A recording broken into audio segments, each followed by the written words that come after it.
Good morning. Starting the share in this week's project, Likutei Sichos, Chelek Yud Zayin, volume 17, the first Sicha on Parshas Tazria, page 125. Afin Pasuk, Uvayoyim Hashemini Yimrul B'Sarar Lasoi. The Torah tells us, the beginning of this week's Parsha, that on the 8th day of a baby boy's life, the foreskin should be circumcised. So on this pasuk, on this verse, Darshanin Razalim Teras Koinim, our sages teach us in the Medrash and in Gemara, as well as in the Gemara, that the verse specifically teaches us Bayoim Veloy Balayla. When the Torah tells us that it's Bayoim Hashmini on the 8th day, that implies that it must be done during the day and not at night. According to this, we deduce as der din ein molin balayla, the halacha that a bris may not take place at night is nischadish geworden erst noch matan Torah, was put into place after the Torah was given. Unfar matan Torah, however, before the Torah was given to the Jewish people, hat mila gemekt zayin euch balayla, a bris could have taken place at night as well. Afilu loitem zweiten Mokem von dem Din in Masechta Shabbos. So there is another pasuk, another verse in the Torah that is offered as a source for this halacha that a bris must take place during the day and not at night. This pasuk is quoted in another area in the Gemara in Tractate Shabbos. As melerent es up von uben shmoinas yomim. The first time the Torah tells us about bris was when Avram was commanded by Hashem to circumcise himself, and then from that point on, all newborn boys at the age of 8 days old. So the Torah over there says, "Uben shmoinas yomim," when the child is 8 days old. Vastate in Parshas Lech Lecha, and that is written in Parshas Lech Lecha in Chumash Bereishis.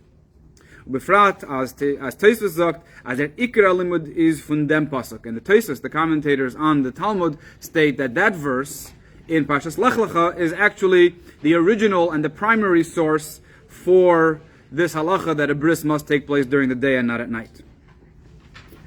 So we have two psukim. We have the verse in our parsha that the Medrash says is the source for the halacha that the bris must take place during the day, and then we have another pasuk in Parshas Lech Lecha, which is quoted in the Masechta Shabbos, and over there they say, the Gemara over there says that is the source for a bris having to take place during the day and not at night. So that verse and the Gemara in Shabbos is only referring to a bris that takes place at the appropriate time. But if we're talking about a postponed bris, if a child for whatever reason doesn't have his bris on time and the bris is now postponed and it occurs at a later time, muzayin biyoim, how do we know that a postponed bris must take place during the day and not at night? Learned man up from the Vov ubayoim hashmini. From our pasuk, from the pasuk in our parsha, in Parshas Tazria, when the Torah begins by saying "and" on the 8th day, from that extra letter Vav, which means "and," that is how we learn that a postponed bris also must take place during the day. Tosfos is as mevar, as Tosfos there explains, b'meila is das erst nischadish geworden nach matan Torah. So the bottom line of this short discussion is that the halacha that a bris must take place, whether it's at the right time on the 8th day, or a postponed bris that it must take place during the day rather than at night, this halacha was set into place after the giving of the Torah, after Matan Torah. Das zu masber sein, so to explain this, yesh la'aktim was steht in Medrash. We will preface with an interesting story, a fascinating story, in fact, that is described in the Medrash. Azayin dik in Mitzrayim, when the Jews were still in Egypt, right before they were about to leave Egypt. Harbe mehen, many of them, from the Eden, many Jews, they did not accept upon themselves this mitzvah of circumcision. They were told to circumcise themselves and they didn't do it. So Hashem said, Sheyasu ha-Pesach. Then Hashem commanded them to do Pesach, to have a korban Pesach, to observe this one day of Pesach before they left Mitzrayim. V'kiven ja'asa Moshe es ha-Pesach, and then Moshe Rabbeinu made his own korban Pesach. Gozer HaKadosh Baruch Hu l'dala d'ruchos ha'olam. Hashem commanded the four winds, or the wind from all four sides of the universe, to start blowing.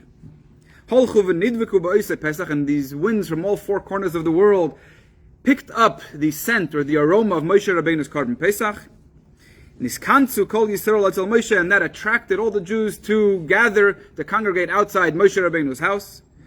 Amrulai, so and then they all told Moshe Rabbeinu, please, we beg of you, feed us your Korban Pesach. Let us eat your Korban Pesach. The aroma, the smell was so strong that it attracted them from everywhere. Then he replied to them, if you are not circumcised, you will not be able to eat this Korban Pesach. They immediately circumcised themselves just so that they should be able to eat Moshe Rabbeinu's Korban Pesach. So, fascinating medrash. God orchestrated almost a scheme to get everybody to have the bris before they left Mitzrayim by attracting them to Moshe Rabbeinu's house and having them smell the Korban Pesach. Von dem medrash kommt aus. Now, in this medrash, the point over here seems to be as Eden haben sich mal gewen beleil Pesach. Their bris, the circumcision on that first night of Pesach, took place at night, because they smelled Moshe Rabbeinu's Korban Pesach, and that occurred at night during Moshe's Seder. Nochmer, additionally, from the Medrash, befrat in Shir Hashirim Rabbah, and in other areas in the Medrash, is mashma as Moshe Rabbeinu hat bechlal nicht übergegeben zu ihnen dem Zivui b'chol orel yechel boy. Moshe Rabbeinu, in fact, did not convey this commandment that you have to be circumcised in order to eat the Korban Pesach, bis by Nacht, until that very night, when the Eden sind gekommen betten bei Moshe nach Chilenu mit Pischacha, when the Jews congregated outside in front of his home and asked to eat and requested that they be allowed to eat from his Korban Pesach. So the Jews didn't even know, apparently, according to this medrash, that they had to be circumcised. He's need to move on. So here's something that needs to be clarified.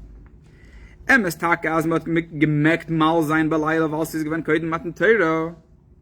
true that because it was not, the Torah had not yet been given, and the halacha that the bris must take place during the day was not yet in effect. But what does need to be explained, at least according to the deeper understanding, or according to Kabbalah and Chassidus,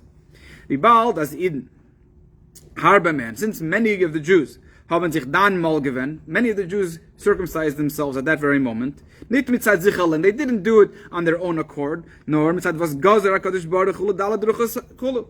The reason they circumcised themselves at that moment was because Hashem had orchestrated the winds to attract them to Moshe Rabbeinu's home. So it's not something that they did on their own accord. They didn't choose to have a bris. They were so tempted, and they had such a strong desire for Moshe Rabbeinu's Korban Pesach that they were almost forced to. And the smell, this aroma, forced them to want to eat Moshe Rabbeinu's Korban Pesach. Hashem could have orchestrated the exact same event, or something similar, before nighttime, before it got dark. And at that point, Moshe would have been able to tell them this commandment that anyone uncircumcised cannot partake in the Korban Pesach earlier. When they would have had their bris during the day, which is more appropriate and more in tune with the final halacha. So why did this wind and the aroma that attracted the Jews to Moshe Rabbeinu's home occur at night rather than during the day? The Yefei Toyar, a commentary on the Medrash Vilzagen, attempts to answer. It's possible that this actually occurred before it got dark. And he offers two proofs, which the Rebbe will soon reject.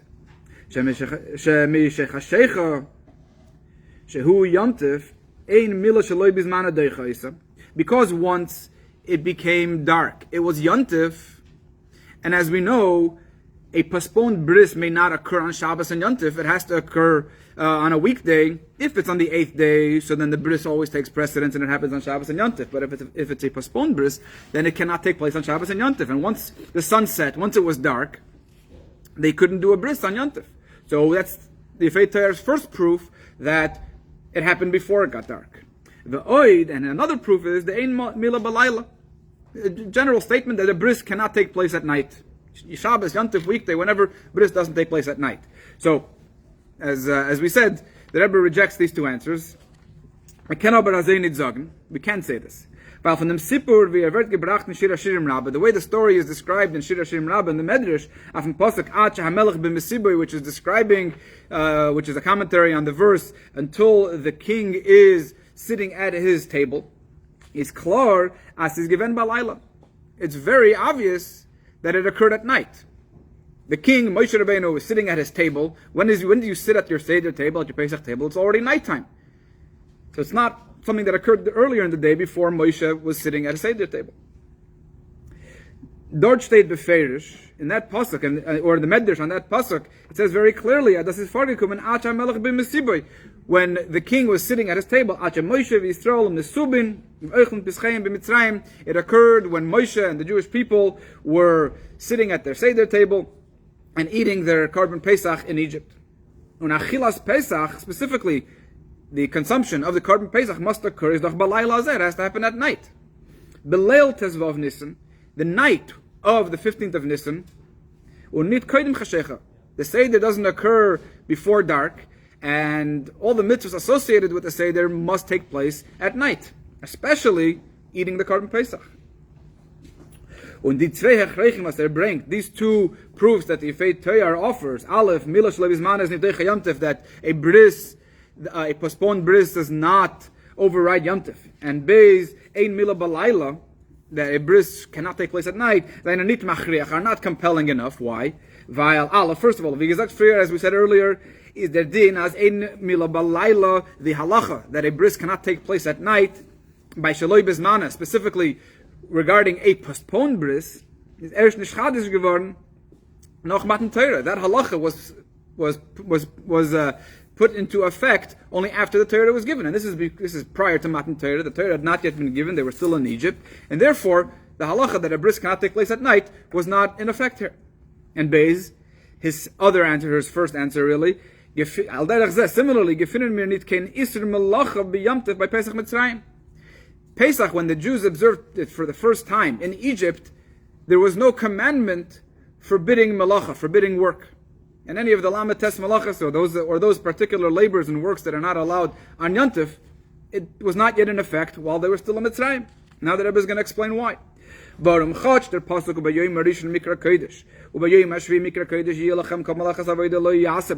pasuk right in the beginning of the laws of Korban Pesach and the laws of Pesach and State in Parshas Bo. In Parshas Bo it says that on the first day and on the seventh day of Pesach, those are holy days, and therefore no work may be done on them. So it seems that it does apply perhaps to that first Pesach that they were in Egypt. However, we must say, as the pasuk that verse is not talking about that first Pesach that they observed in Egypt. But in Pesach Mitzrayim, that Pesach that they observed for the first time in Mitzrayim was only observed for one day. And the verse is referring to a time when you have a full 7-day holiday. The Pesach is observed for the full 7 days. So we must say that it's not referring to that year when there was only a 1-day Pesach. Right? And we also cannot say that the verse is referring to two separate scenarios that are independent of each other. The first one, Aleph of Yom Rishon Mikra Kodesh, was given that the first day, which is a Yontif, was observed only in Mitzrayim, and Beis of Yom Mikra Kodesh was the Shayach Ner Pesach Deres, and the seventh day is an observance that's only relevant in the future. You can't say that this verse is talking about two separate scenarios. It has to be the same thing. Why? First of all, in Pasuk Shteit Kol Malach Lo Yaseh Behen, the Torah tells us very clearly in this verse that no work may be done in them, plural, Bahem. That says, as there Isur Melacha from Yom Rishon and from Yom Hashvi, the prohibition of doing work on the first day of Pesach and on the seventh day of Pesach, werden beide Nichlal and Zelben Tzivui are included in the same commandment. So when the Torah says you shall not do work on the first day and you shall not do work on the seventh day, it means that in a scenario where you have both a first day and a seventh day, that's when work is forbidden. But over here in Mitzrayim, because there was no seventh day, therefore the prohibition of work on the first day was also not in effect.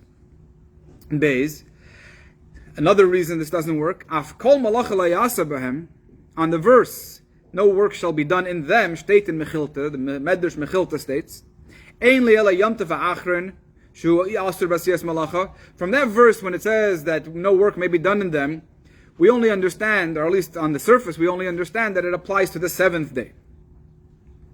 Yom Tov Rishon Minayin. How do we know that no work may be done on the first day of Yom Tov as well? Talmud Leimer b'Yom Rishon Mikra Kodesh. When the verse refers to the first day of Pesach as a holy day, that teaches us that work may also not be done on that first day of Pesach. Kum da'chosh from the Mechilta. What this Mechilta is telling us then, as that Iker Isur, the primary prohibition, steht auf b'yom hashvi, was said in the Torah regarding the seventh day. Nor durch them learnt man up eich b'yom harishon, and from that we can apply the same halacha, the same rule that no work may be done, also to the first day. But the primary rule of no work being done on Pesach was said with regards to the seventh day. Bibal Pesach Mitzrayim is given their ikara isur, is not given their ikara isur b'yom hashvi, and since while they were in Egypt, there was no seventh day, and therefore the primary source of this prohibition of doing work on Pesach did not exist. Therefore, the additional prohibition of b'yom harishon, of not doing work on the first day, Pesach Mitzrayim, cannot be including this Pesach that they observed in Mitzrayim. And Gimel, on a third problem with this explanation, by Pesach Mitzrayim is bechlal given b'yom harishon. Pesach that was observed in Egypt was not the first day. It was a one day, nor yom echad. You only refer to something as the first when there's a second, third, and so on.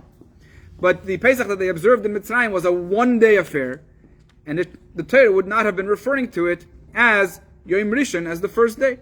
Therefore, with these three rejections in mind, we know that there is no way there would have been a prohibition to do a bris on Yom Tov then, because the Isser, the prohibition of doing malach, of doing work, only started the next year, the next Pesach.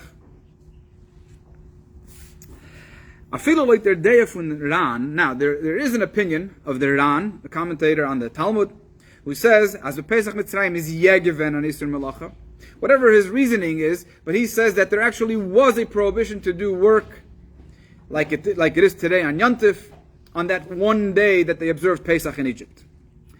Kemen, for entering the Kasha from Medrash, we can still answer this question that we have on the Medrash, Viz Milo Shaloi Bizmana Deicha Yom Tov. How could a postponed bris override Yom Tov? When we analyze the words of the other Medrash in Ashir Ashirim. So the Medrash says that the bris occurred at night.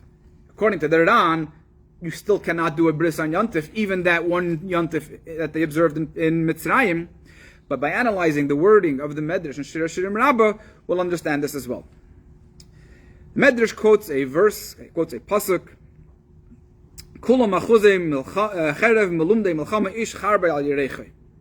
They were all very well versed in military tactics, holding onto swords. Everybody's sword was resting on his hip. When Moshe Rabbeinu told them, when he instructed them to have a bris, and he told them that the only way that they would be able to consume and to partake in his Korban Pesach was if they were circumcised, miyad kol echad ve'echad not al charbe, immediately everybody drew his sword al yerechei from his hip, umol atzmai, and circumcised himself.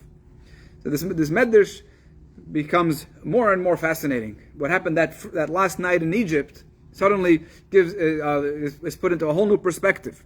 First of all, they didn't know that they had to have a bris. They come to Moshe Rabbeinu and they're told, you want to partake in my Korban Pesach, you need to be circumcised. They drew their swords and immediately on the spot, circumcised themselves. So the Medrash says that that's what happened. The Lechura, let's try to analyze the wording over here. Let's see what this means. L'may nafkamina, why does it matter as that they circumcise themselves with a sword? What really matters is that they circumcise themselves immediately on the spot. What relevance is the tool that they used? Beis.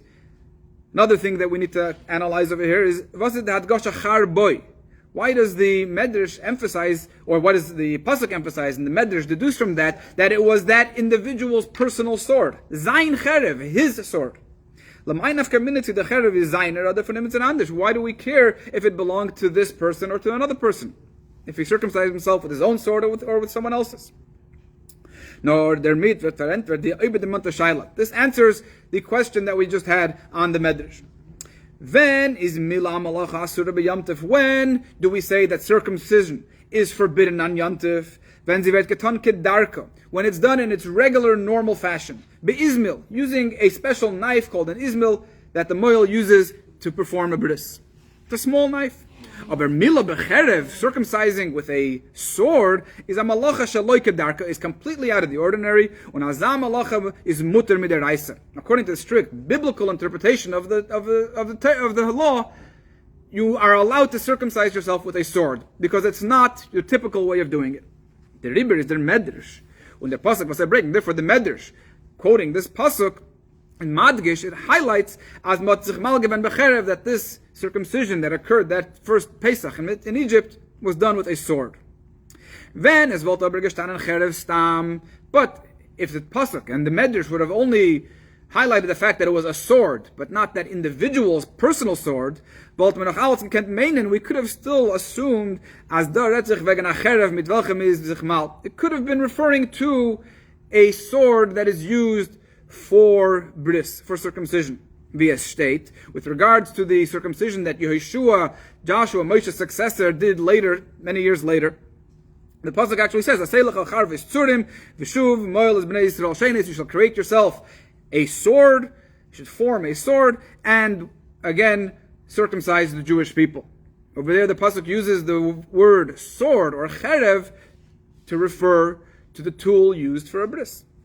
The Rabbi is the pasuk matkish charbe. That's why the pasuk over here emphasizes that it was every person's personal sword. Zayin cherev, his own sword. The cherev from mulum de milchama, swords that are associated with people that go to war, that go to battle. A real sword, not a euphemistic sword, which is a small knife used for a bris, but an actual sword. That kind of sword is not typically used for circumcision. Balpiza, based on this, as the Pesach Mitzrayim that the first Pesach, that night, everybody circumcised themselves at night. All this brings us back to our original question that we started off the Sikha.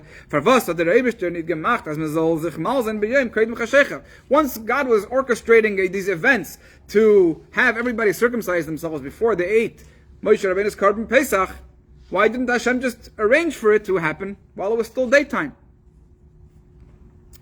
So there's another answer that later commentators offer, and this will help us understand everything that led up until here. The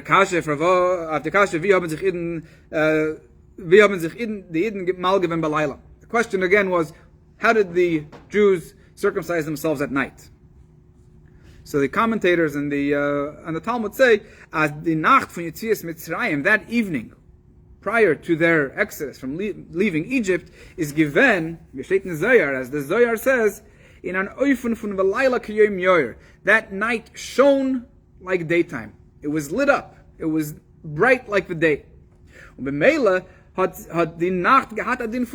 So that night, that one night, was considered to be day. Although it was actually on the clock, it was nighttime, but it was so bright out that it felt like daytime. So they were able to do a bris then. Of them. For just the Yidden? For just the Yidden. For just the Yidden. They had light. Frekman of them. But the question that can still be asked. If halachically that evening was considered day, how are the Jews able to perform all the other mitzvahs of that evening that require it to be night? The Torah says that on the night of the 15th of Nisan, Achilas Pesach, you have to eat a Korban Pesach, you have to eat matzah, marar, v'chulu, and all the other things associated with it being specifically nighttime. So which is it? Was it day, and therefore they were halachically able to circumcise themselves, or was it night, and therefore they were able to fulfill the mitzvahs of Pesach? Muzman sagen, Therefore, we must conclude, as der din von Yom beleil Yetzias Mitzrayim, when we consider the night of Pesach, when they left Egypt, to have been like day, is given nor lagabe mitzvahs milah, that was only regarding the mitzvah of bris, of circumcision. Aber nit lagabe the mitzvahs anal, but not regarding the other mitzvahs. Und der Chelek is verstandig bepashtus. The difference is obvious. Obviously only once the Rebbe makes it obvious for us. Es is given a tzivim mefurish of them, because the Torah commanded them very clearly. You shall eat the meat of the Korban Pesach on this night, with your belts girded, fastened, and ready to leave. The Torah says that night was actually night, but only in the context of the mitzvahs of Pesach. In the context of bris, it was daytime. Very simple difference according to the Rebbe's interpretation. Bris has to happen during the day, so it was day, and Pesach has to happen at night, so it was night. Very simple answer, once we have all the cards in place. Now we'll try to understand this a little bit more according to Chassidus and Kabbalah. Mitzvahs is the mitzvahs milah anders. How is the mitzvah of bris, of circumcision, different? Was nor lagabe ir is the nacht gewen b'chinas v'layla kayom yoyer. Why is bris different? That specifically for its purpose, the night shone like the day. Der Inyan von Yetzias Mitzrayim is given in ganzen bederach von Pesach. When the Jews left Egypt, it was in a state of Pesach. What does Pesach mean? Dilug, skipping over, passing over. Hecher from Medida v'Hagbala von Teva, rising above the limitations and the constraints of nature. Naturally, the Jews would never have been able to leave Egypt. And when we say naturally, there's the spiritual nature and there's the physical nature. So, according to the physical nature, the Jews would not have been able to leave Egypt because, as the Medrash says, no slave had ever escaped from Egypt. So physically, it was impossible for them to leave Egypt. And spiritually as well. The Jews were sunken so deep into the 49th depth of impurity that spiritually they also should not have been able to leave Egypt. And Yetzias Mitzrayim, the Exodus, raised them above both of these limitations, both of these constraints. How do we disrupt the limitations and the constraints of nature here in this world? That is accomplished through disrupting the limitations and constraints. Again, Mitzrayim, the word for Egypt, Mitzrayim, can also mean gvulim, limitations, meitzarin. By disrupting the limitations from ganz seder hishtalshalos. The entire spiritual order of creation must be disrupted in order for the Jews to be able to leave Egypt. How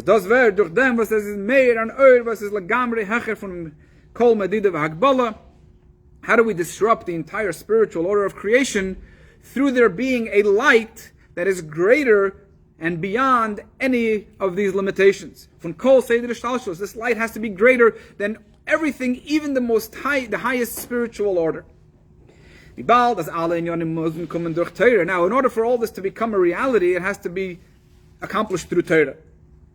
So we have to first find where this concept exists in Torah. This concept of drawing down this light that is greater than the spiritual order, in order to disrupt the limitations of this spiritual order, this must first exist in Torah. In Torah, so we need to draw down a light into Torah from a source that is greater than Torah itself, so to speak. Torah itself also has limitations. Torah has restrictions and Torah has constraints. In order for Torah to be able to rise higher, so to speak, we have to draw down a light into Torah that is higher than Torah. So there's actually 3 stages here. First, there has to be a light higher than Torah drawn into Torah. that allows us to then draw down a light higher than Seder Ishtalshalos, higher than the order, the spiritual order of creation, into the spiritual order of creation. So we disrupt Torah, we disrupt Seder Ishtalshalos, and the third stage now is drawing this same light into the world itself and disrupting the natural boundaries and the natural limitations of the world, and that's what enabled the Jews to finally leave Egypt.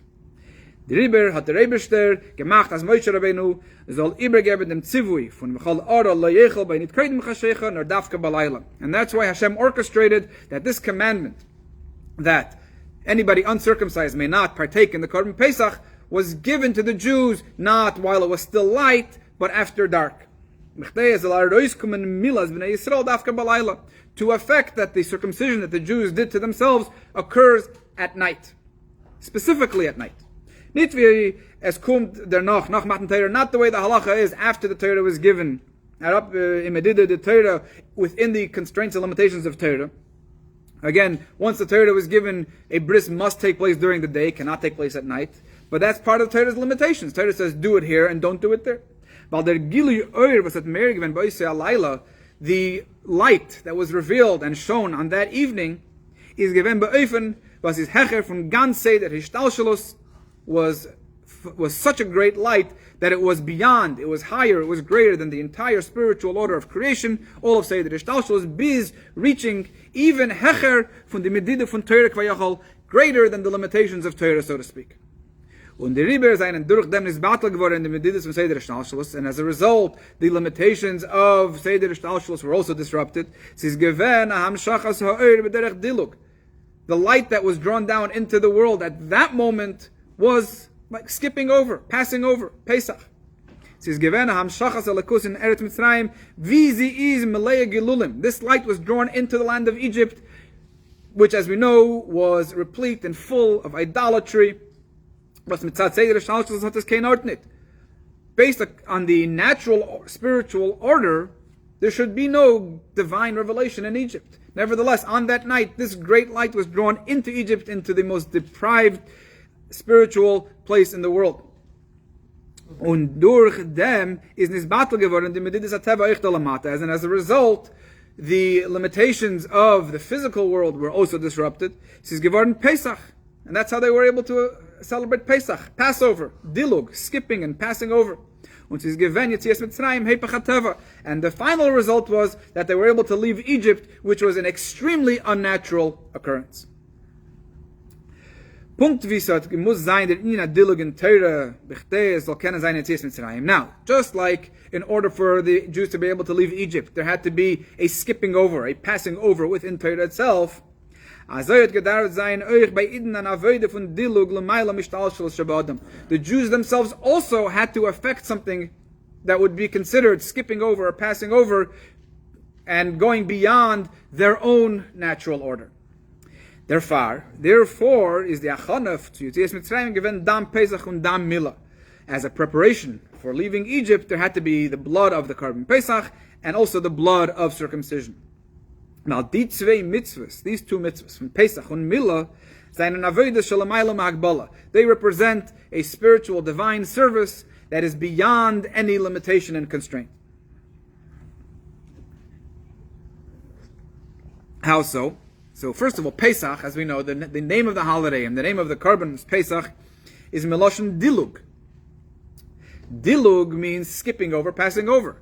So just by the name of this event, of this holiday itself, we know that it has to be associated with rising beyond and disrupting all natural boundaries.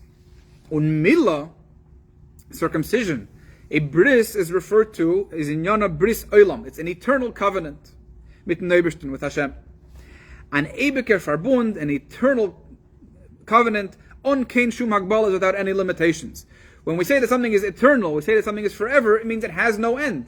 That means this covenant that is affected through circumcision is also beyond any limitations. So both Pesach and Bris are all about rising beyond limitations and shattering, disrupting the natural order of everything. Damit wird man verstehen, was wir gefunden nach Chidush bei Pesach und Milah, was is nicht bei kein anderer Mitzvah say. One other detail that is found in these two mitzvahs of Korban Pesach and Bris.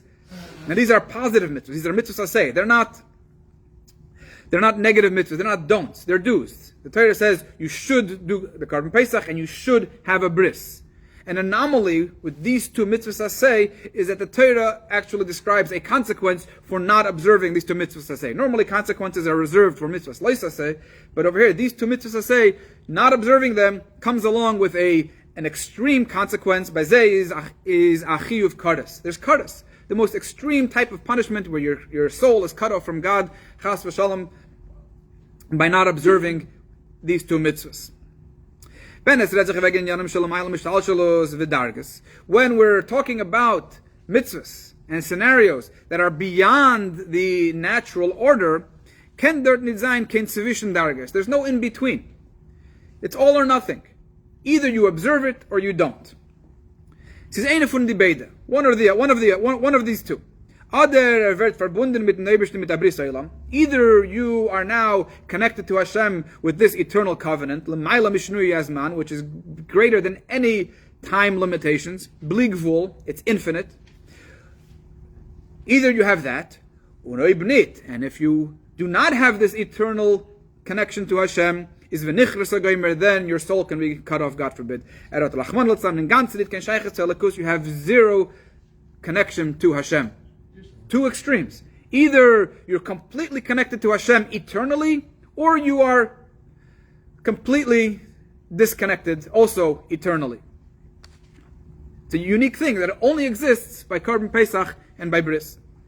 Similar to what we just said with regards to the general exodus from Egypt. As all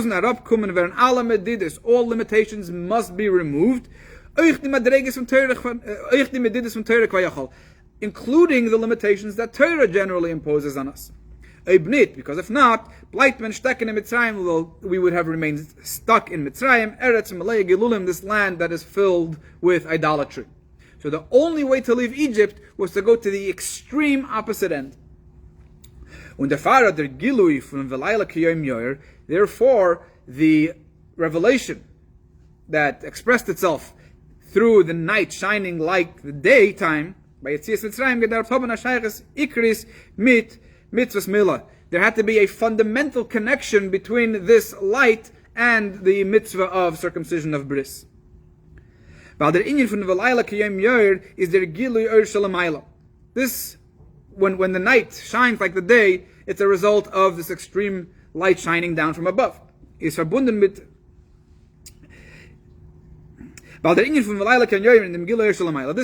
that comes from above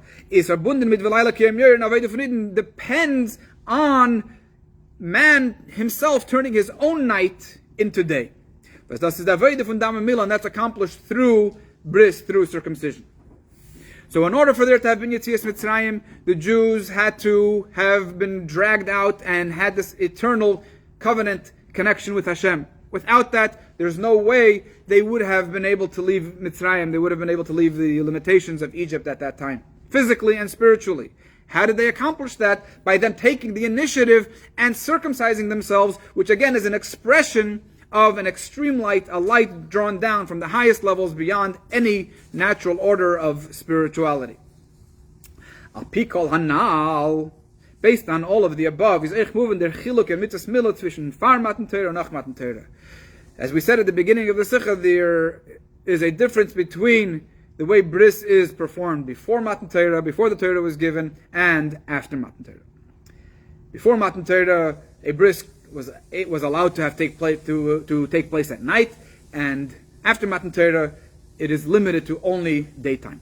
Der emeser inyan von Dilug in mitzvahs Milah is dafkin the mitzvahs Milah von Far Matan Torah. True passing over, true skipping over all the limitations existed really only when they performed a bris before the giving of the Torah.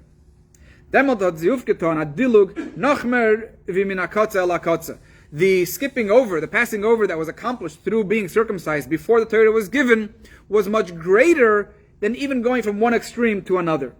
It removed, it extracted the Jewish people from the domain of impurity. und sie machis given l'reshus hakadusha, and brought them over to the other end into the domain of holiness. Und in dem Gufa von dem Mem Sharei Tumah, it extracted them from the lowest level, from the 49th lowest, or the 49th depth of impurity. Zum Nigla Aleim HaKadosh Baruch Hu b'chvoidei v'atzmei, and the result was that Hashem revealed Himself, not just the lower levels of godliness, but the highest levels of Hashem b'chvoidei v'atzmei, His own, the most extreme revelation of godliness. There is no correlation to this revelation anywhere, not even on the flip side. Normally we say that everything that exists in holiness exists also in impurity, but in this case they were extracted from the lowest depths of impurity, but the revelation was without any correlation, without any match. And therefore, once they were brought over into that domain of Hashem's holiness, there were no limitations. And as a result, day and night are meaningless. Day, night, whatever, it doesn't matter. How was that accomplished? Of course, it had to be specifically at night to make the point. But once it occurred, once it did take place that night, we're told it doesn't matter for day or night, because our relationship with Hashem transcends time and it transcends all limitations. But then the Torah was given to the Jewish people. Now they started following a specific order. Torah instructs us how to behave. It's holiness. It's Torah. But it's limited. And now this eternal covenant that happened that one time when they left Egypt, it was now also included within the limitations of holiness, of Torah. So now this mitzvah also now becomes limited. And now there's a difference between day and night. And once the Torah was given, a bris may only take place at night. Only during the day and not at night. There has to be a practical lesson, because up until now we're talking about the greatness of the bris that took place before Matan Torah, but we find ourselves now after Matan Torah. So how is all this relevant to us today? The avodah von Yetzias Mitzrayim is achfaran und muzayin b'chol dur v'dur v'chol yom v'yom. As we know, we say in the Haggadah, and the Alter Rebbe elaborates on it in Tanya, that every single day and in every single generation, a person must view himself as if he's leaving Egypt and needs to actually leave Egypt. Every level, any level that you find yourself on, can be considered like Egypt. It can be limiting, it can be constraining. If it's compared to a higher level. So as high as you may have reached today, compared to where you can reach tomorrow, today is a limit. Today is very finite. Today compared to yesterday is infinite. But tomorrow compared to today is even more infinite, if we can use that language. Is b'shas medav harois from Mitzrayim. So when a Jew needs to leave Egypt, now that we've established that leaving Egypt has to happen every single day, darf man wissen, as es ein nitfaran, dabei kein shum medidus v'agbalos. There are no limitations. Even the limitations of Torah are now disrupted, even though Torah was already given. But in order to reach this next level of holiness within our own personal spiritual service of Hashem, we need to disrupt all of these levels. As the Alter Rebbe says in Tanya, when a person, God forbid, is at a point where he may transgress one of the Torah's commandments, God forbid, which is a representation of the Egyptian exile in our own life. So God forbid, if a person is at a point where he is about to violate one of Hashem's commandments, there is no difference between a simple mitzvah and an extreme or a complicated, harsher mitzvah. Every single mitzvah, every single commandment in the Torah is equal when you're at the point of violation, God forbid.